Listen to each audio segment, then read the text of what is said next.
તમને માગતા ન આવડે અને સદગુરુને દેતા ન આવડે તો ગુરુ શિષ્યના નાતાને કરવાના શું ભલામણ.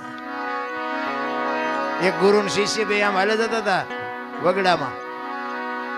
એમાં બરોબર દી આસમાનો ટાઈમ થયો એટલે કે એમાં સંધ્યા પૂજાનો ટાઈમ થયો. અહીં સંધ્યા આરતી કરીને પછી નીકળી. ચેલાને કીધું ગુરુએ.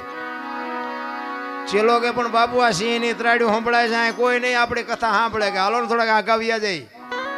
એ કે ના, મારા ગુરુનો આદેશ છે, સંધ્યા આરતી મારે કર્યા વગર હવે આગળ નો હાલે. જમાવી બાપુએ. પછી તો ચેલાને જમાવી પડે. એ જે કાંઈ મૂર્તિ દીવો ને અગરબત્તી કરવાનું હતું કરીને તુહી તાર લાગી ગયો. પડકે આસન જમાયું ચેલાએ, પણ એની ઘડીએ ઘડીએ આંખ ઉગડી જાય. મારો બધો સિંહ બી આવશે, સિંહ આવશે. અને ખરેખર આવ્યો. ક્યાં કરતો નીકળીને બાપુ